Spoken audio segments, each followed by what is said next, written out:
I think we're all familiar with the philosophical question, is the glass half full or half empty?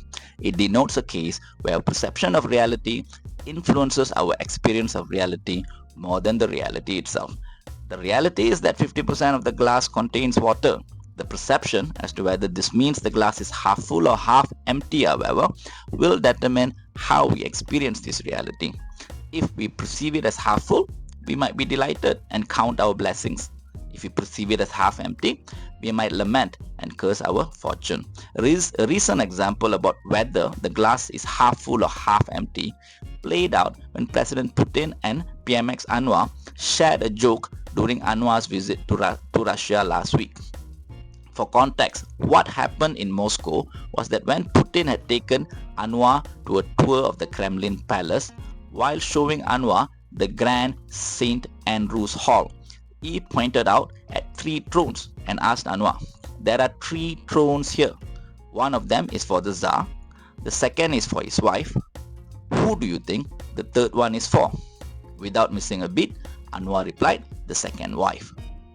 When Putin retold the event later in a press conference, he not only left his audience in stitches, Anwar himself couldn't contain his laughter.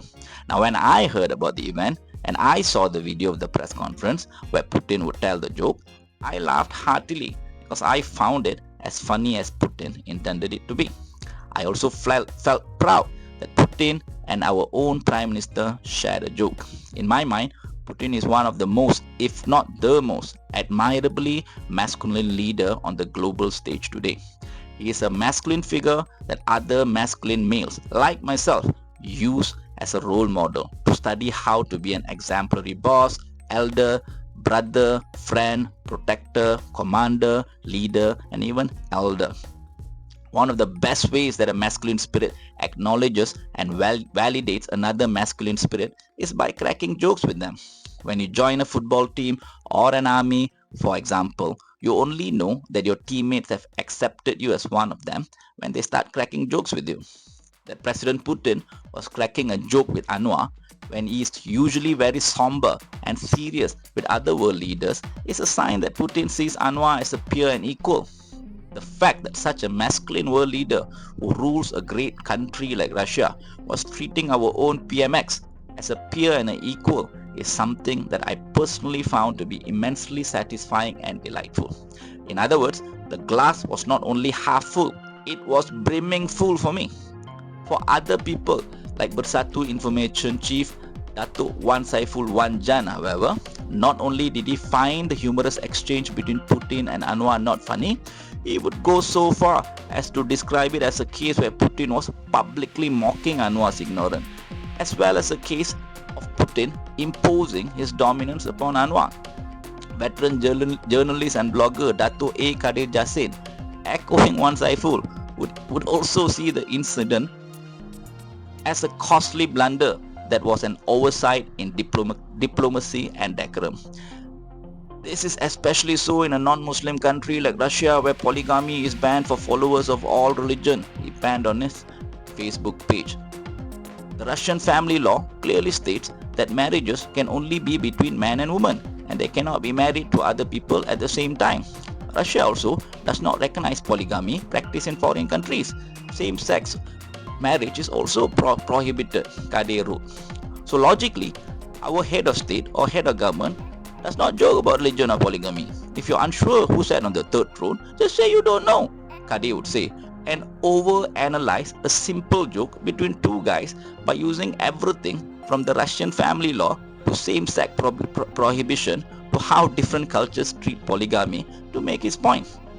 Not stopping there, Kadir will also school PMX about how Russia was a monarchy prior to embracing the communist ideology, and even include the fact that Putin was a former KGB officer, before suggesting that a former KGB officer like Putin might have shared that joke with Anwar as a means to psychologically assess Anwar to perhaps find his weakness and use it to blackmail Anwar.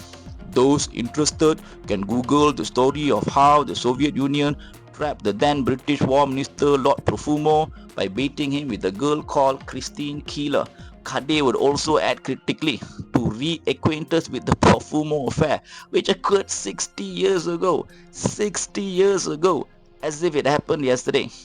Putin might have effortlessly recognized Anwar as a fellow masculine leader by telling a simple joke, but Kade, it seems, was trying a little too hard to be recognized as an intellectual by huffing and puffing to make a mountain out of a molehill. Anyway, regardless of what my other fellow Malaysians think, I see the humorous exchange between Anwar and Putin to be something positive, which is something that many less intellectual Malaysian like myself will be able to take at face value and appreciate immensely. I also think that the fact that the exchange has gone viral and be seen by many people around the world is also something that we can be proud of. I don't think that anyone is going to see the exchange as a case where Putin was trying to assert his dominance over Anwar, as one Saiful sees it, or a case where Putin laid bare Anwar's ignorance, as Kade seems to see it. Instead, I think they will just see it as a case of two guys sharing a joke, as how guys all over the world share a joke to show their appreciation of the relationship that they have with each other. The end.